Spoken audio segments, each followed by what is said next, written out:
Modernismo contra generación del 98, la eterna pregunta de la literatura española. Durante años nos los han presentado como dos equipos, casi enemigos.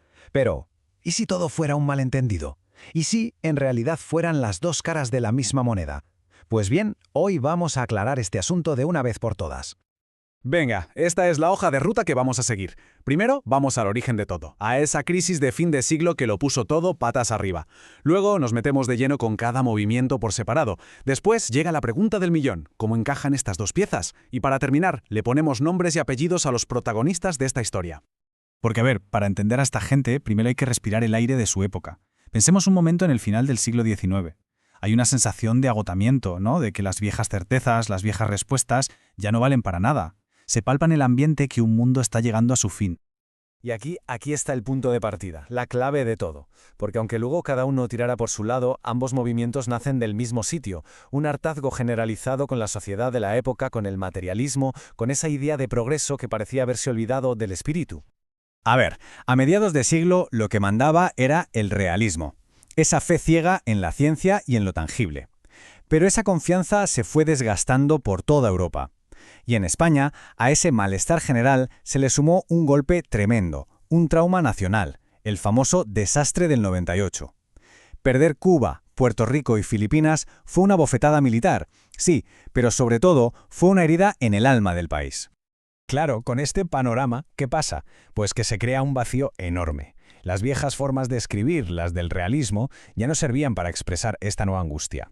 Hacía falta algo nuevo, una ruptura. Y de esa necesidad urgente salieron dos respuestas que, a primera vista, parecían la noche y el día.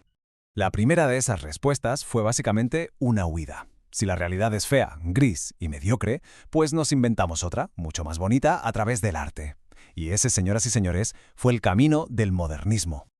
Vale, vamos a desgranar esto. La idea principal del modernismo, que nos llega desde Hispanoamérica con una fuerza increíble, es la del arte por el arte. Se trata de crear un refugio, un mundo perfecto, para escapar de lo que ellos veían como una realidad vulgar. Pensemos en el modernismo como una especie de puerta de escape de oro y con piedras preciosas.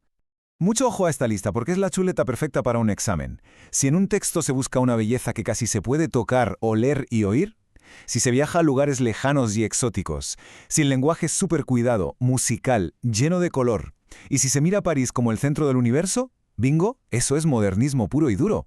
Sus 5 señas de identidad. Y esto es más que una simple lista de temas, ¿eh? Son casi como contraseñas. El cisne es el símbolo de la belleza pura, la princesa de ese mundo idealizado. Los jardines exóticos no es simple decoración, son los emblemas de ese universo refinado que querían construir. Si aparecen estas palabras, es una pista clarísima. Venga, vamos ahora con la segunda respuesta a la crisis. Una que, en vez de mirar hacia afuera y escapar, hizo todo lo contrario. Miró hacia adentro, hacia la herida de España, para intentar entender qué pasaba y cómo se podía arreglar. Ojo, a este grupo no lo une un estilo literario al principio. Lo que de verdad les une es una experiencia vital. El dolor por España.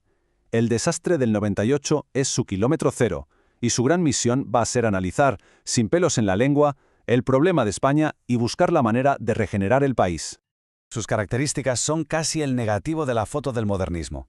Si los modernistas miraban a París, ellos se clavan en el paisaje austero de Castilla, porque creían que ahí estaba la esencia de lo español. Si el lenguaje modernista era una joya, el suyo es directo, sobrio, a veces hasta cortante. Aquí no hay evasión, hay crítica a fondo, y un pesimismo que lo tiñe todo. Y aquí tenemos sus palabras fetiche. Castilla como el alma de España, regeneración como su gran obsesión, y un concepto clave que hay que grabar a fuego, de Unamuno, intrahistoria. ¿Qué es esto? Pues es la historia de la gente de a pie, la que no sale en los libros, la vida silenciosa de los pueblos, que para él era la verdadera historia que permanece. Y ahora sí, con los dos perfiles tan claros sobre la mesa, volvemos al principio. Con un grupo obsesionado por la belleza y el otro por el dolor de un país, la pregunta cae por su propio peso. ¿Cómo es posible que no fueran enemigos a muerte?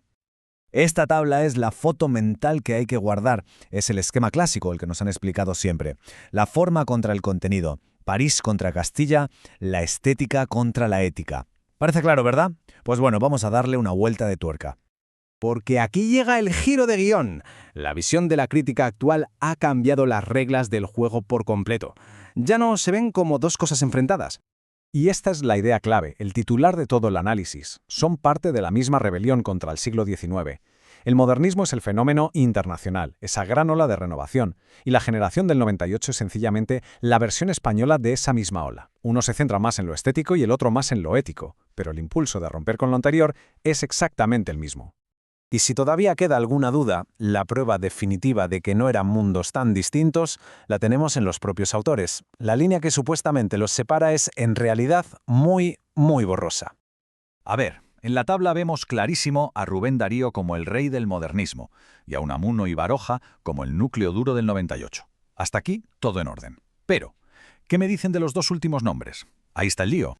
Y aquí está la prueba del algodón. Antonio Machado y Ramón del Valle Inclán son el puente perfecto entre los dos mundos.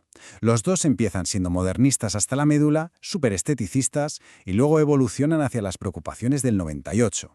Si alguna vez hay que demostrar que no eran opuestos, estos dos nombres son la respuesta. Son el caso práctico que lo demuestra todo. Al final lo que de verdad cuenta es lo que consiguieron juntos. Entre todos, barrieron con la literatura del siglo anterior. Dieron el pistoletazo de salida a la famosa edad de plata de nuestras letras y además dejaron la puerta abierta para todo lo que vendría después, las vanguardias. La idea con la que hay que quedarse es que esa ansiedad que compartían por encontrar formas nuevas de contar las cosas, ya fuera a través de la belleza o del alma de un país, fue la chispa que encendió la hoguera de toda la modernidad literaria en España. Y al final nos dejan con una pregunta que sigue totalmente vigente. Ante una crisis, ya sea personal o colectiva, ¿qué hacemos? ¿Nos construimos un refugio de belleza para evadirnos o nos metemos de cabeza en el fango de la realidad para intentar entenderla?